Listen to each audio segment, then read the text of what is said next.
nature et l'importance des branches et sous-branches ainsi que sur les objectifs pédagogiques du programme national de l'enseignement primaire. Avant d'aborder notre nouvelle session, nous allons faire un petit rappel sur la session précédente. Prenez 10 minutes pour répondre à la question suivante.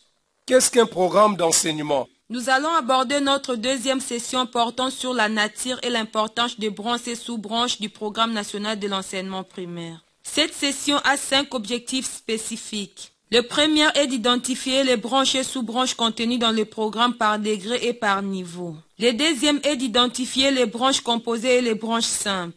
Le troisième est d'énumérer les branches enseignées à tous les degrés de l'enseignement primaire. Le quatrième est de déterminer les branches selon les grands ensembles du programme national de l'enseignement primaire. Et enfin, le cinquième et le tout dernier est de donner l'importance de chaque branche et sous-branche du programme national de l'enseignement primaire. Prenez 10 minutes pour énumérer les branches enseignées à tous les degrés de l'enseignement primaire.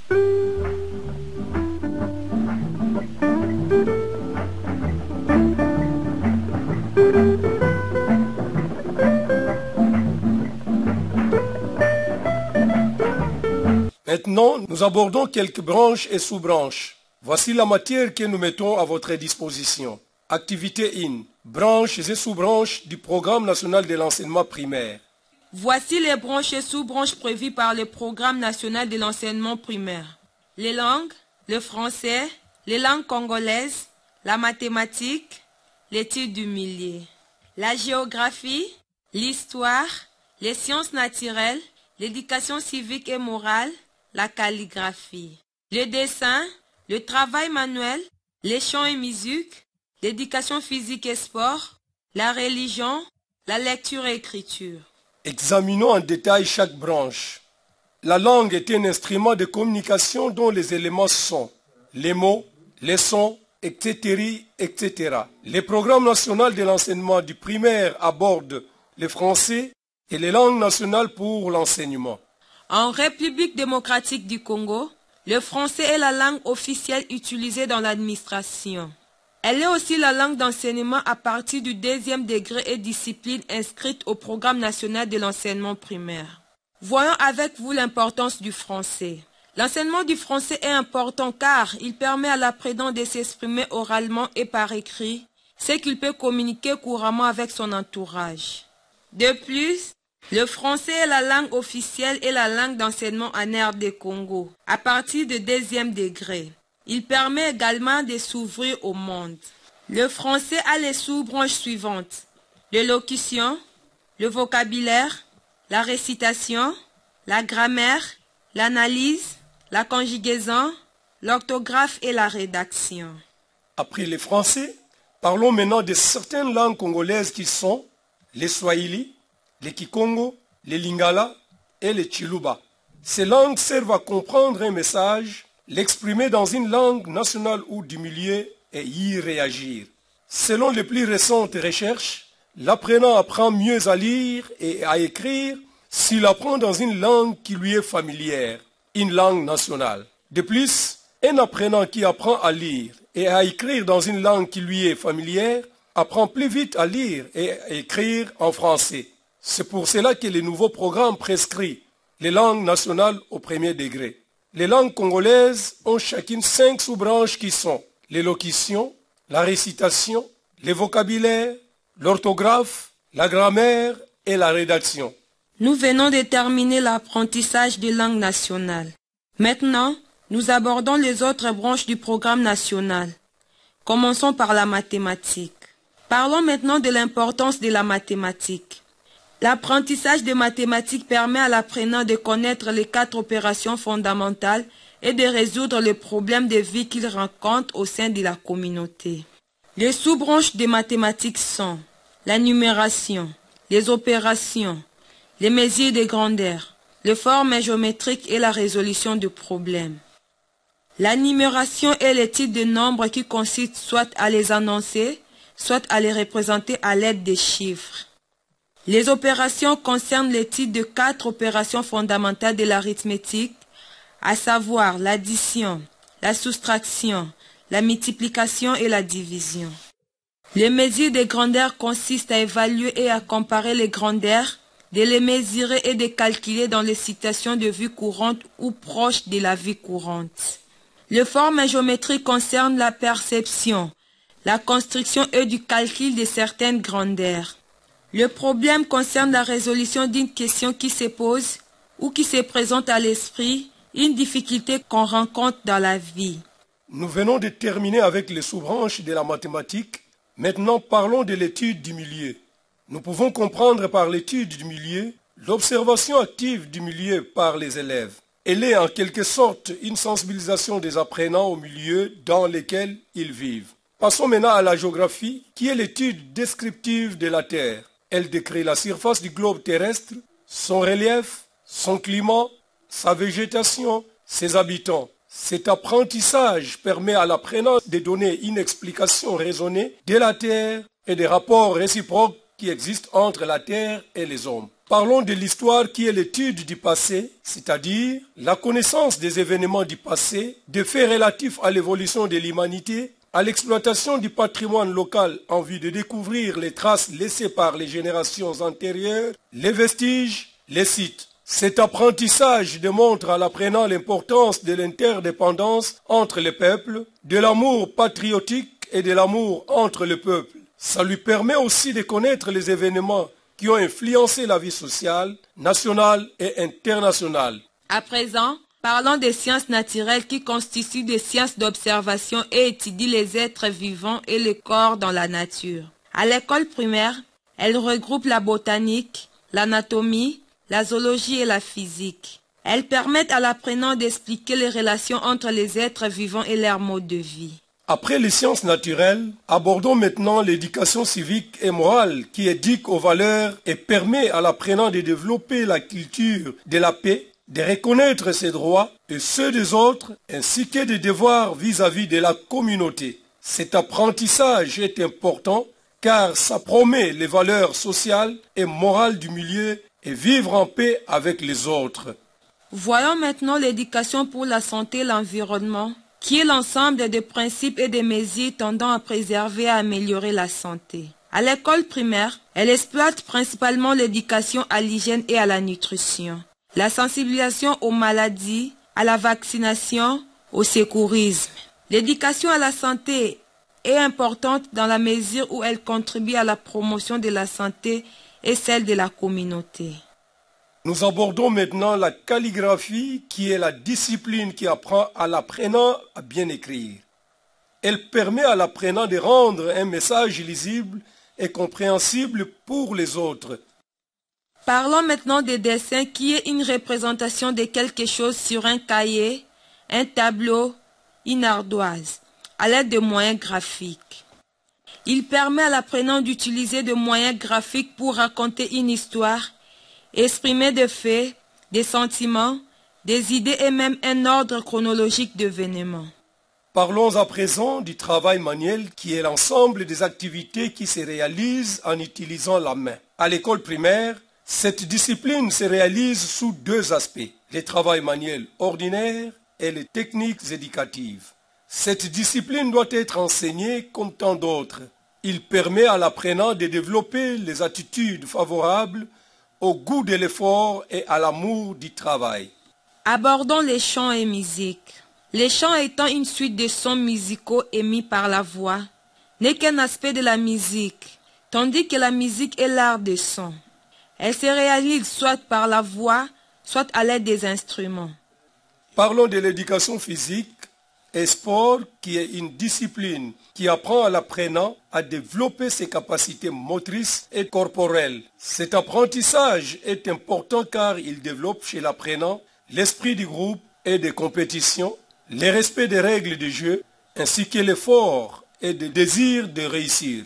Abordons à présent la religion, qui est un système de croyances et de pratiques qui amène la connaissance par l'homme d'un pouvoir suprême, Dieu, de qui dépend sa destinée et à qui il doit obéissance et respect. La religion permet à l'apprenant de promouvoir ses relations avec Dieu et son prochain. Nous devons noter que l'État congolais étant laïque, le programme du cours de religion est laissé à l'initiative de chaque confession religieuse. Après avoir fini avec les branches et sous-branches du programme, parlons des branches par degré. Pour ce qui concerne les branches par degré, vous devriez savoir que certaines branches sont étudiées à tous les degrés, comme les langues congolaises, le français, le mathématique, l'éducation civique et morale, l'éducation pour la santé et l'environnement. Les dessins, la calligraphie, les chants, la musique, l'éducation physique et sport et le travail manuel. Le programme national de l'école primaire recommande que le français soit enseigné oralement au premier degré, tandis que l'écrit intervient à partir du degré moyen. Reprenons ce que nous venons de voir. Dans les programmes actuels, la lecture et l'écriture ne sont plus considérées comme une sous-branche du français, mais plutôt comme une branche. Le programme national de l'école primaire regroupe les activités en 3 ensembles qui sont: ensemble 1 est celui des branches de veille instrumentale. Cet ensemble comprend les langues congolaises, le français et les mathématiques. L'ensemble 2 est celui des branches de veille scientifique. Cet ensemble englobe l'éducation civique et morale, l'éducation pour la santé et l'environnement, l'étude du milieu, l'histoire, la géographie et les sciences naturelles. Et enfin, l'ensemble 3 est celui des branches de veille esthétique. Cet ensemble renferme les activités de veille esthétique comme les dessins, la calligraphie, les chants, la musique, les travails manuels, l'éducation physique et sport. Nous voici arrivés à la fin de cette activité qui a porté sur la nature et l'importance des branches et sous-branches du programme national de l'enseignement primaire. Nous avons appris les branches et sous-branches du programme, branches par degré, les nouvelles branches et enfin les regroupements de branches selon les grands ensembles du programme national. Afin de vous assurer que vous avez bien assimilé la matière, voici quelques exercices auxquels nous vous demandons de répondre. Prenez 15 minutes pour répondre aux questions suivantes. Première question. Quelles sont les différentes branches et sous-branches contenues dans le programme national de l'enseignement primaire? Deuxième question. Citez les branches qui sont étudiées à tous les degrés du primaire. Troisième question. Quelles sont les anciennes sous-branches élevées au rang des branches?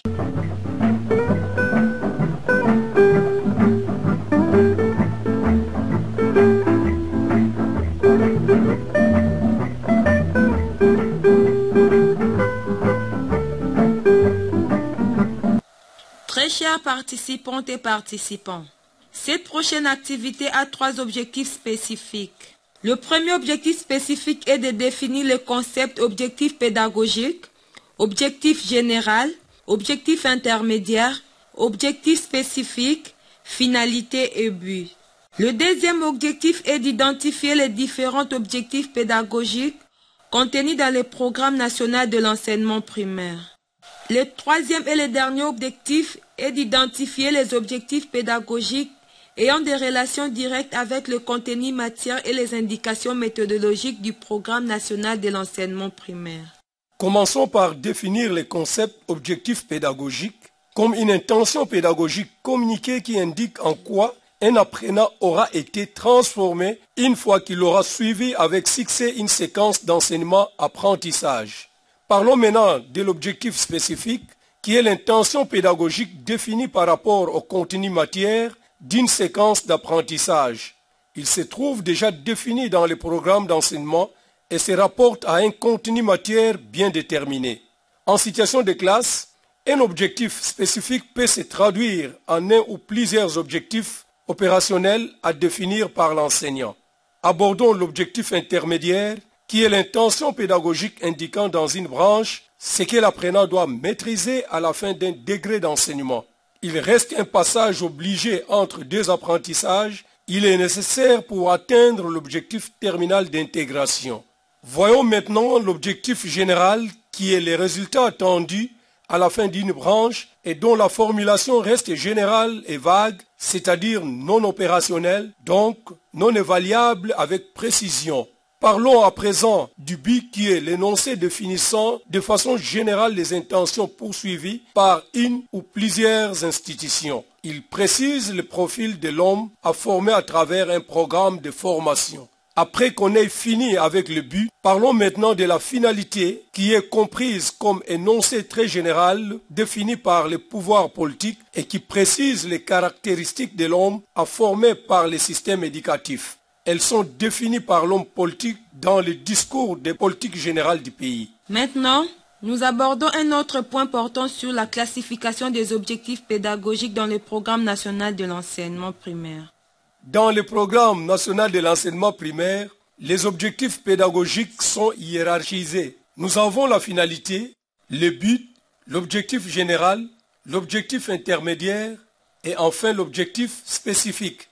Il existe une relation de concordance étroite entre les objectifs spécifiques, les contenus matières et les indications méthodologiques dans le programme national de l'enseignement primaire. Pour concrétiser cette relation, le programme national prévoit à la page 26 l'objectif spécifique numéro 2 et le contenu matière numéro 2. Les directives méthodologiques sont reprises à la page 27. Afin de vous assurer que vous avez bien assimilé la matière, voici quelques exercices. Prenez 15 minutes pour discuter avec vos collègues sur les questions suivantes. Première question. Donnez la définition de l'objectif pédagogique. Deuxième question. Donnez l'importance d'un objectif pédagogique. Troisième question. De quel type d'objectif découle le contenu matière?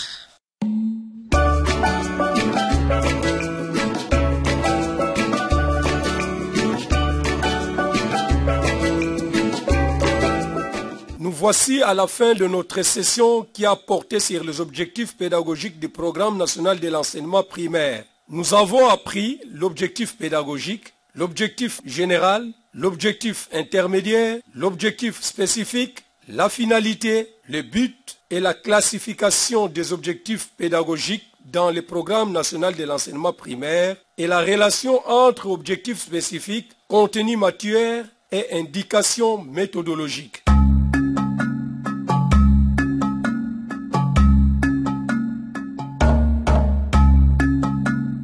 Pour la prochaine session, vous aurez besoin du programme national, du calendrier scolaire et civil, de l'horaire de cours de la classe, des manuels de base, des anciennes prévisions pour votre classe.